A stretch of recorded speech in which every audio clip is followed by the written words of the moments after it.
Hi, my name is David Greenberg, and I operate freejobseekingadvice.com. We recently had many requests to post a video that we're going to probably put on our website, but mainly for YouTube, with some job tips.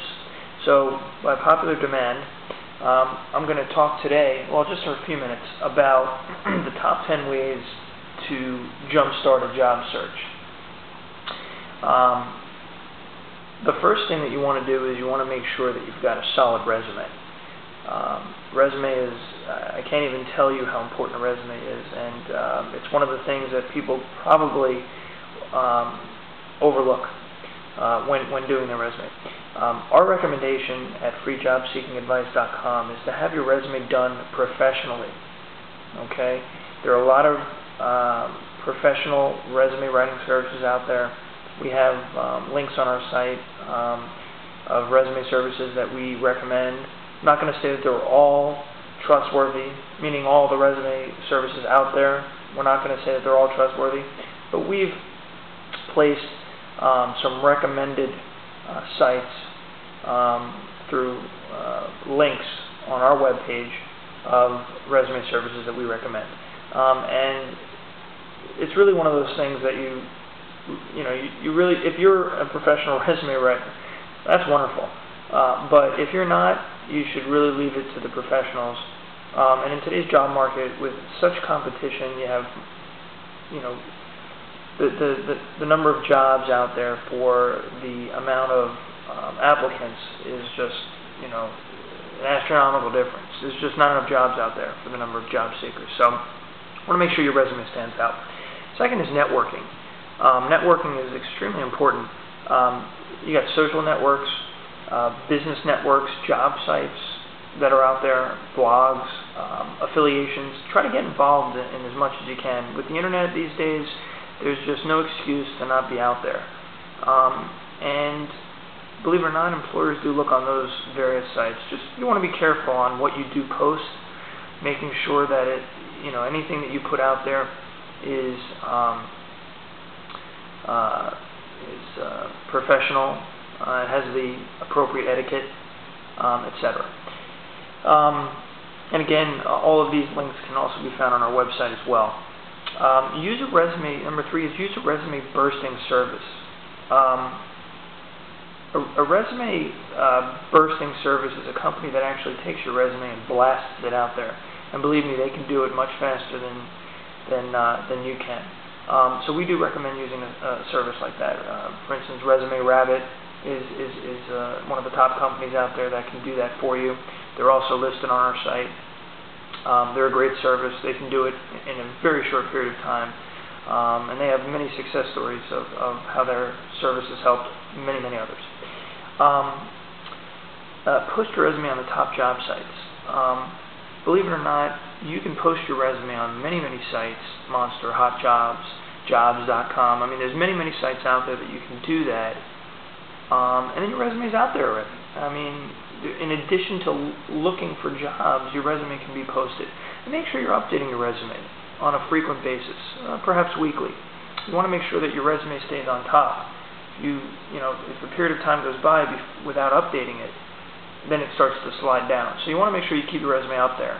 Make sure you're updating it on a weekly basis, even if you're just changing a few different areas or sections just to keep that resume current. And that's very important. Okay, number 5. And this is actually extremely important. Most jobs, believe it or not, are not posted at all. So what does that mean for you? That means that you won't find the jobs out there.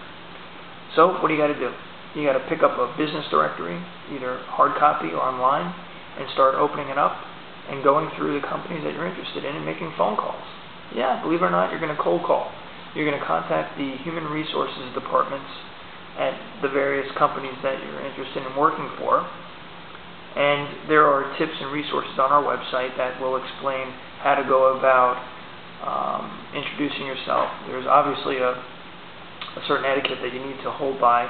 Otherwise, you're going to end up leaving a message or perhaps getting the runaround. So, yeah, believe it or not, most jobs are not posted at all, and you definitely want to make phone calls to your prospective employers. Number 6 is learn about the company that you're applying to. Believe it or not, you walk into an interview, and before you know it, you're being asked questions about the company. You don't realize it at the time, but those interviewers are very interested in knowing how much you know about the company. Now, we're not talking about brown-nosing. I remember I interviewed someone years back. I said, "Hey, do you know anything about our company?" Yes, I do. I know that you have 400,000 products in 17 different markets. I know that last year you sold 750,000, whatever. You don't want to get to the point where it sounds like it was rehearsed, but you do want to be familiar and make sure that you have a good understanding of what the company that you're interviewing for does.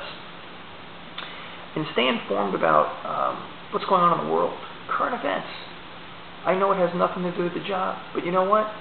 If you end up losing the job to another applicant who knew about what was going on in the world, you'll never know that that's why you didn't get the job. Stay informed. Interviewers, most of them, like to know that they're hiring someone smart. So stay informed. Number 8 is prepare a cover letter. You know what? There are so many templates out there, and free cover letters that you can download and just plug in your information. I don't recommend purchasing a cover letter. I think it's something that you can do on your own. On our site, we actually offer some free sample documents. There are other sites out there that you can get that from. So there's plenty of resources out there without having to pay for a cover letter. But definitely work on a good cover letter. Just think of it. Your resume is selling yourself. Cover letter is your introduction into the front door. So you want something that's going to grab the attention of the interviewer or hiring manager. The last 2 is prepare for a phone screening and, of course, prepare for your interview. Believe it or not, I used to get phone calls all the time when I was interviewing for jobs. When I would send resumes out, I would get a phone call, and I was caught off guard when I would answer the phone and they would start asking me some questions. So you want to make sure that you're at least prepared for some questions that might be asked during a routine phone screening. We have examples on our site. There are others out there as well. And the last is interview tips. There are so many resources out there, not only actual documents, but videos, tons of videos, even on our site, that discuss the different types of interviews: functional interviews, situational-based interviews, behavioral-based interviews, and the different types of questions and answers. So you definitely want to work on that. Very important. Those are the top 10 job search tips that we have for today. Hope you enjoyed it. If it's well received, we'll come up with additional videos. Again, the website is freejobseekingadvice.com. I'm David Greenberg. Thanks for watching. Have a great day.